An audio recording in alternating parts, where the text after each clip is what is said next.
Marist University, a master's degree in English from the University of North Carolina in Greensboro, and a PhD in comparative literature from the University of Georgia. She is a published author of numerous short stories, poems, a novel, and she has also co-written a mystery. Two mysteries.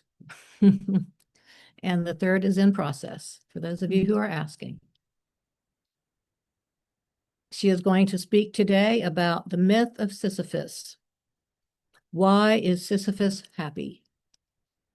Join me in welcoming Charlene Ball.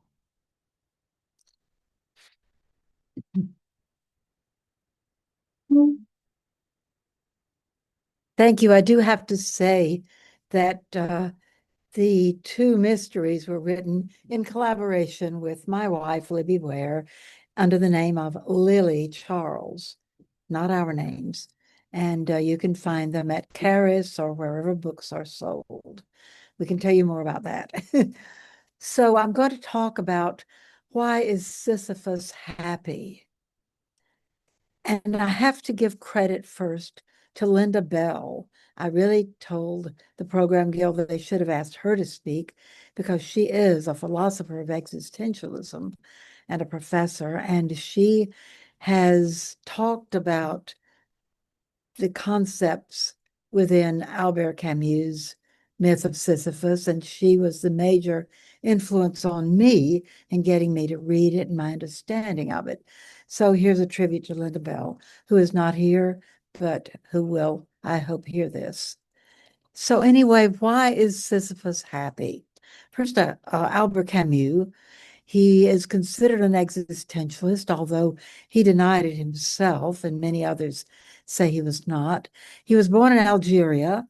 His father was French. His mother was of Spanish descent.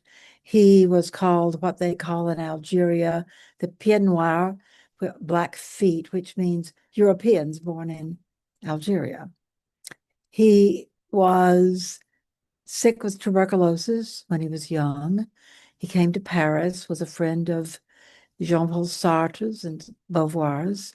He broke with Sartre when Sartre joined the Communist Party of France because he did not approve of authoritarianism of any kind. He wrote plays, poems, novels, as well as philosophy. He is mainly considered to be a humanist and a moralist. He believes in human nature, unlike Sartre. He believes in human beings upholding values and seeking freedom. He believed that life was absurd, but rejected suicide, that absurdity must be lived with and accepted.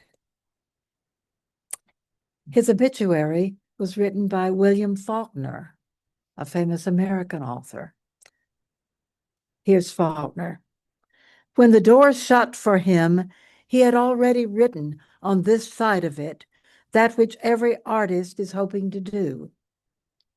I was here. So now I'm going to read a little section from the myth of Sisyphus, and I'm going to redact, strange word now, redact it a bit, and because it's very floridly written. So here is an excerpt from Camus' myth of Sisyphus. The gods had condemned Sisyphus to ceaselessly rolling a rock to the top of a mountain, whence the stone would fall back of its own weight. They had thought, for some reason, that there is no more dreadful punishment than futile and hopeless labor. If one believes Homer, Sisyphus was the wisest and most prudent of mortals, but according to another tradition, he was a highwayman. He was scornful of the gods. He stole their secrets. For example, he chained death in the underworld.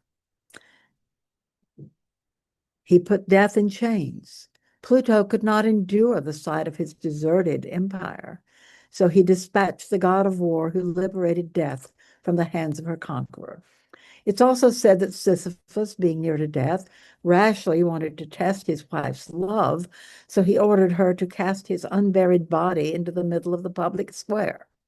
And you know that in ancient Greece, you had to bury someone's body or they would go to the underworld. He woke up in the underworld, and there, annoyed by an obedience so contrary to human love, he obtained from Pluto permission to return to Earth to chastise his wife. But when he got back again and saw the face of this world, he enjoyed water and the sun, warm stones and the sea. He no longer wanted to go back to the infernal darkness. Many years more, he lived facing the curve of the gulf, the sparkling sea, and the smiles of earth. A decree of the gods was necessary. Mercury came and seized the impudent man by the collar and, snatching him from his jaws, led him forcibly back to the underworld, where his rock was waiting for him. Sisyphus is the absurd hero. He is as much through his passions as through his torture. His scorn of the gods, his hatred of death, and his passion for life won him that unspeakable penalty in which the whole being is exerted toward accomplishing nothing. This is the price that must be paid for the passions of this earth. As for this myth, one sees the whole effort of a body straining to raise the huge stone, roll it and push it up a slope 100 times over. One sees the face screwed up, the cheek tight against the stone. One sees the shoulder bracing the clay-colored mass, the foot wedging at the fresh start with arms outstretched, the wholly human security of two earth-clotted hands. At the very end of his long effort, measured by skyless space and time without depth, the purpose is achieved. Then Sisyphus watches the stone rush down in a few moments toward that lower world, whence he will have to push it up again.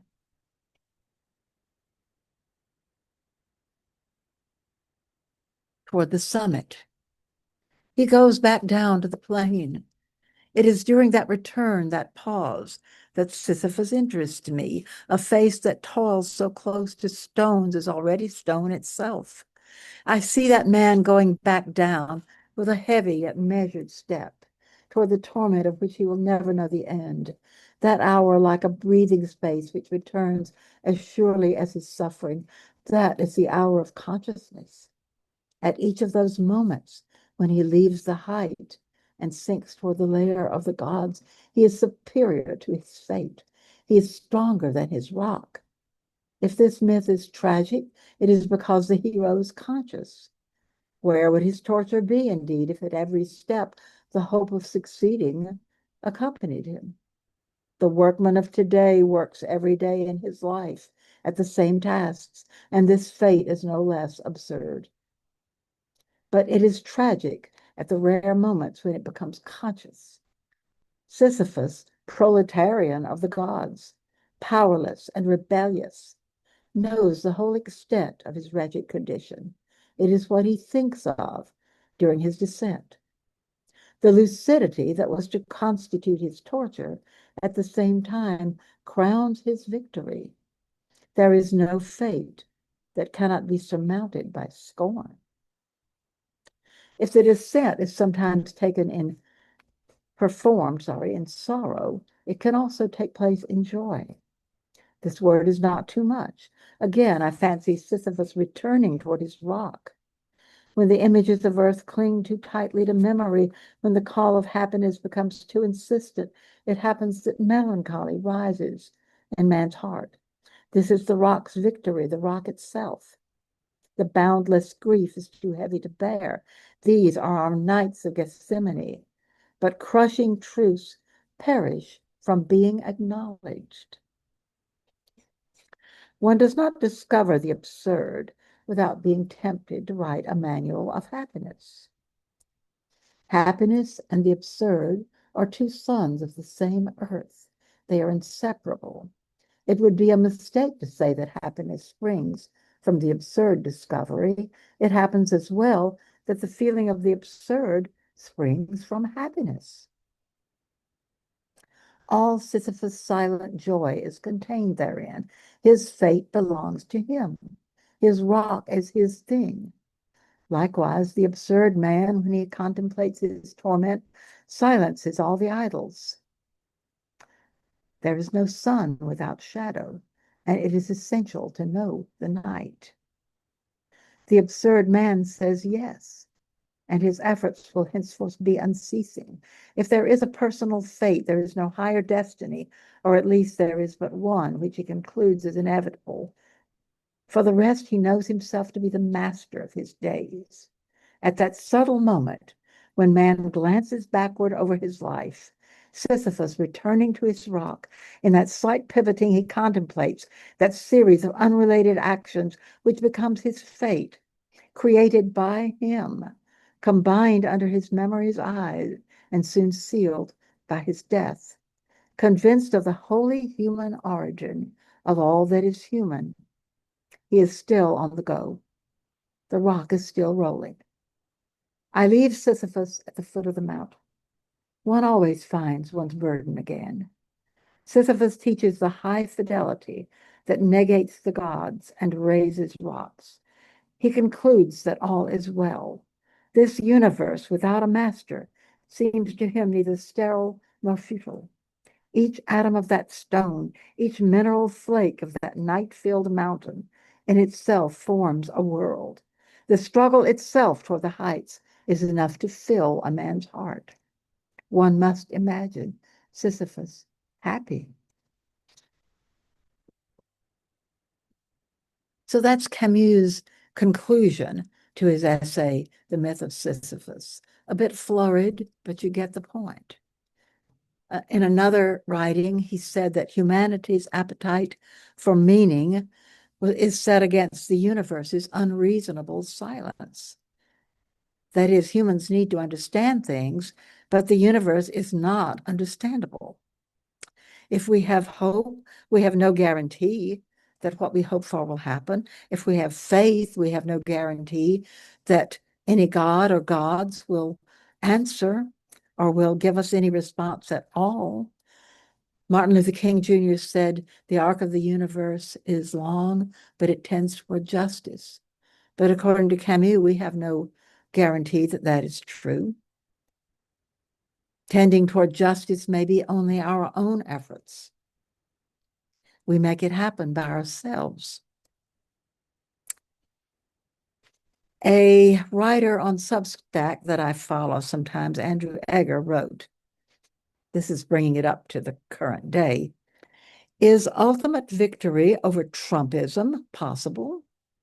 Or will it be a constant battle for the rest of history to keep the impulses behind MAGA at bay? We can imagine what Camus might answer, that it'll be a constant struggle. In an article in the New York Times, young people, Gen Zers, and more recent, born in this century, no longer believe that the liberal world order will triumph, or even that it should. They have so little hope. They have less hopes toward employment than their parents did, of having the kind of lives their parents had. And they see all around them the chaos of politics.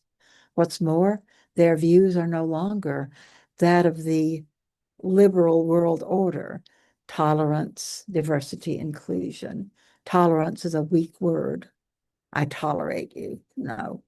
Rather, they think in terms of many voices, many multiplicities of reality, no one dominant one who tolerates the other. At No King's Marches, Libby's sister went and said, well, that was great. I felt wonderful doing the march, but what happens next? What do we do? But just the act of doing it is what makes us happy, even whether it leads to what we want or not, according to Camus. That is our boulder. Protest is our boulder now. If it makes us happy to push against it, happiness is in opposition. So again, I'm going to read the last few lines of the myth of Sisyphus. The struggle itself toward the heights is enough to fill a man or a person's heart. One must imagine Sisyphus happy. Thank you.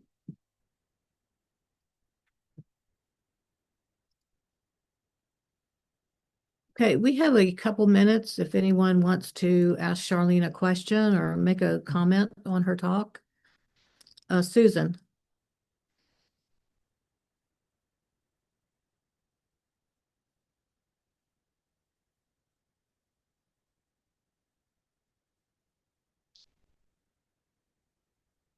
Are you muted? Can you unmute her? Michelle has a question. Okay, Michelle. No, that wasn't a question. It was a clap. Thank you. Oh, okay. I really enjoyed that. Okay. Okay. Okay, thank you. Okay. Does anyone have anything to say or questions about this? I know it's very florid and the translator at least is made it very poetic. And Camus' own French, I haven't read it in that, but it probably is also poetic and florid. But I think the basic concept we understand that, and so I'd like to hear if anyone has anything to add. Yes, Susan.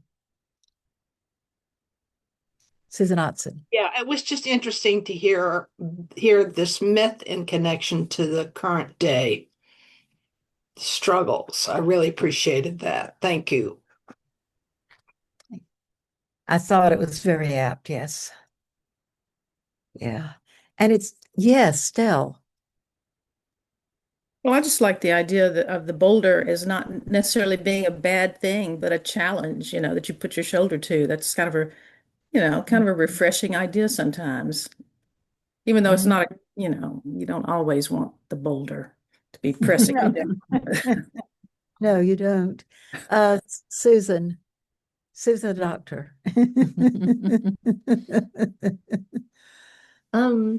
Well, when you said the part about struggles enough to fill a man's heart, it made me think of I had heard recently someone say that most of our life is spent in different journeys instead of being spent at our goals, and then so the heart of some other, sorry, I'm terrible at sourcing quotes, that other people, you should enjoy your journey and find the positive in it, and so that would kind of maybe align with Sisyphus happiness. I don't know. Yeah, I tend to think that it also applies to our own personal struggles as well, because we all have things we struggle against. For example, I have a temper, and sometimes I struggle with not exploding and causing people to be abashed or unhappy as a result of it. And sometimes I want to, because I want to show, my outrage. So that's a struggle. And it's a struggle because it's just part of me. I doubt that it will ever go away. So we all have things like that. So, well, Okay. go ahead. So thank you, I have- Charlene. I have one Okay. Yes. comment, Charlene. Yes. Creating the value of that space in Sisyphus going from the top back down to the bottom, and how that is, it's like the release of breath. It's the opening of possibility. It's perhaps a portal to another dimension, that rest. So I appreciated that being framed and talked about, that space. That rest, that pause between effort. Mhm. And that it's Okay. a contemplative opportunity. Mhm. Libby. All right, thank you very much, Charlene. So we are going to have another congregational song that some of our